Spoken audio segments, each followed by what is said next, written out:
Bro నిన్న success meet జరిగింది. Success meet అనుకోకుండా సక్సెస్ పార్టీ చేసుకున్నాడు అనమాట. డిస్ట్రిబ్యూటర్స్తో కలిపి మూవీ టీం వాళ్ళతో పార్టీ చేసుకున్నారు.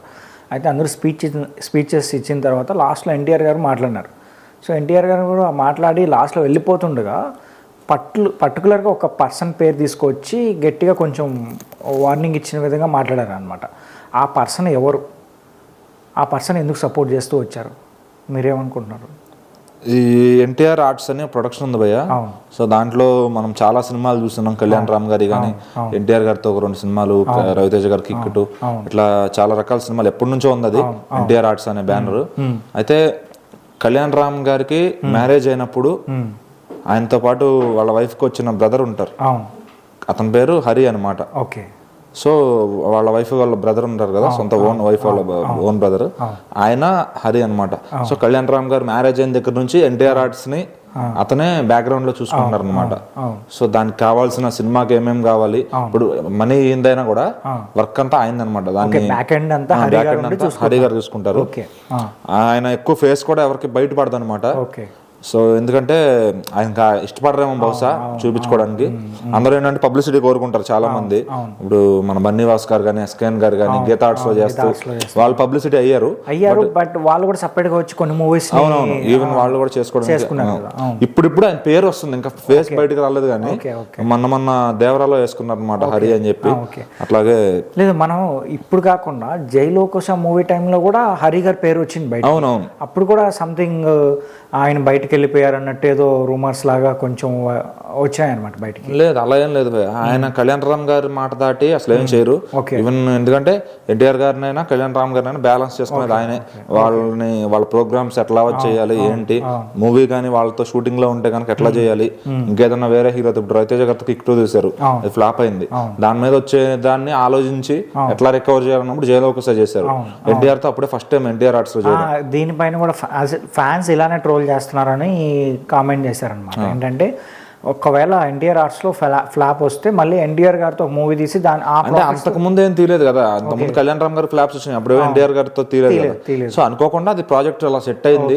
జైలవకుశాన్ని బాబీ గారు ఆ కత్తో రావడం, అది వాళ్ళకి సెట్ అవుతుందని నమ్మి ట్రిపుల్ క్యారెక్టర్ అయితే అన్నదమ్ముళ్ళ అనుబంధం చెప్పాలనే పాయింట్ వాళ్ళకి నచ్చి సో దాన్ని ఆ సినిమాని ప్రాజెక్ట్ చేశారనమాట. సో అది సక్సెస్ అయ్యి లాభాలు తెచ్చిపెట్టింది వీళ్ళకి, నందమూరి ఆర్ట్స్ కి. మళ్ళీ దాని తర్వాత మళ్ళీ ఎన్టీఆర్ గారితో దాదాపుగా చాలా గ్యాప్ వచ్చింది. మళ్ళీ దేవరా దాకా సెట్ అవ్వాలి ప్రాజెక్టు. సో మళ్ళీ దేవరా చేశారనమాట. ఎందుకంటే ఎన్టీఆర్ ఆర్ట్స్ తో మళ్ళీ మన వాళ్ళు బింబిసారా వాళ్ళు, కళ్యాణ్ రామ్ గారు ప్రతి 90% అన్ని సినిమాలు ఎన్టీఆర్ ఆర్ట్స్ చేసుకుంటారు. ఎందుకంటే ఆయన కథను ఆయన వేరే వాళ్ళతో రిస్క్ చేయడం ఇష్టపడ్డు. బేసిక్ గా వేరే ప్రొడ్యూసర్స్ దగ్గర కూడా వెళ్తానికి ఆయన ఇష్టపడ్డు. ఎందుకంటే కథ ఆయనది, ఆయన నచ్చిన కథ ఆయన చేసుకుంటున్నాం, సేఫ్ సైడ్ గా ఆయన హిట్ అయితే హిట్ అయింది, ఆయన ఆలోచించడు సక్సెస్ రేషియో గురించి. బట్ చేసే ప్రతి సినిమా ఎక్స్పెరిమెంట్ గా ఉంటుంది అనమాట కళ్యాణ్ రామ్ గారు చేసేది. మరి ఎందుకంటే ఆయన టేస్ట్ అలా. మనం ఆయన సినిమా చూసారే ఇది బాగుండా ఉండాల్సిందే. ఇప్పుడు ఆ ఓం 3D టెక్నికల్ గా చాలా బాగుంటది. మరి అది ఫ్లాప్ అయినప్పుడు ఏమన్నా అదే ఇది బాగా ఆడాల్సింది కదా అని ఇప్పుడు అనుకుంటారు. అలాగే ఇంకా చాలా ఉన్నాయి. సో బింబిసారా ఎలా ఆడిందో మనకు తెలిసిందే, బిగ్గెస్ట్ హిట్ వచ్చింది కెరీర్ లో. అట్లాగే 118 సినిమా చాలా బాగుంటది, అది కూడా అప్పటికి తన బడ్జెట్ కి సేఫ్ రికవరీ అయింది. అలాగా ఇంకా ఎన్టీఆర్ ఆర్ట్స్ లో కళ్యాణ్ రామ్ గారు స్టిక్ అయిపోయారు. ఆయన బయట ఇష్టపడ్డా ఆయన కూడా చేయడానికి. సో ఎందుకంటే అది ఫ్యామిలీ లాగా ఒక బిజినెస్, ఒక అందరూ ఒక ప్రాజెక్ట్ ఫ్యామిలీ వర్క్ యూనిటీ ఉంటది. రాజమౌళి గారి ఫ్యామిలీ అయినా ఒక యూనిటీగా ఆయన సినిమాకి ఆయన కీరవాణి గారు మ్యూజిక్ చేయడం, వాళ్ళ వైఫ్ కాస్ట్యూమ్స్ చేయడం, అట్లా ఉందన్నమాట. ఆ ఫ్యామిలీ బాండింగ్ ఉంటేనే సినిమా అనేది చేయగలుగుతారు ఈజీగా. ప్రాజెక్ట్ అండర్స్టాండింగ్ ఉంటుంది ప్రాజెక్ట్ చేయడానికి. అసలు నిన్న ఎన్టీఆర్ గారు సీరియస్ అవ్వడానికి గల కారణం ఏమిటి, అసలు ఎందుకని సీరియస్ అయ్యారు? అంటే బహుశా హరి గారు లీడ్ తీసుకోవడం ఎవరికైనా నచ్చలేదేమో ఎన్టీఆర్ గారి చుట్టూ ఉండే వాళ్ళకి. ఫ్యాన్స్ కి నచ్చలేదు అంటారా? లేదంటే లేదు, ఫ్యాన్స్ ఏమంటారు, ఫ్యాన్స్ ఏముంది, ఇన్సైడ్ ఏం జరుగుతుంది అనేది ఎవరికి బయటికి రాదు. సో ఎన్టీఆర్ గారు కూడా చాలా సీరియస్ గా ఉంటున్నారు ఈ మధ్యన. ట్రిపుల్ ఆర్ తర్వాత ఎక్కడ చూసినా కూడా ఆయన చాలా సీరియస్ గా కనపడతా వచ్చారనమాట.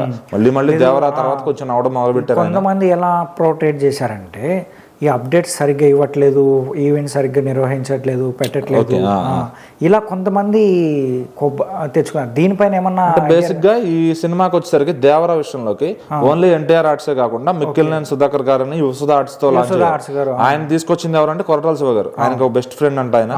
సో వీళ్ళతో జాయిన్ చేసి కొలాబరేట్ చేశారు. ఆయనతో కొంత అమౌంట్ పెట్టించి ఆ రిస్క్ ఆయన తీసుకున్నారు అనమాట. సో అంత ముందు కూడా కొరటాల శివ గారు ఆచార్య వాళ్ళ ఫ్రెండ్స్ తో ఏదో కొనిపించి వాళ్ళందరూ లాస్ అయితే కొరటాల శివ గారిని తిట్టుకున్నారు. సో ఆటోమేటిక్ గా లోపల బిజినెస్ ఏంటి, వాళ్ళ వ్యవహారాలు ఏంటని ఎవరికి తెలియదు. ఏదొచ్చినా కానీ రూమర్ అవుతుంది తప్ప వాళ్ళుగా ఓపెన్ గా చెప్తే తప్ప. సో నిన్న ఎన్టీఆర్ గారు అదే క్లారిటీ ఇచ్చారు. ఎవరు అవునన్నా కాదనుకున్నా హరి గారు నాకు ఎక్కువ.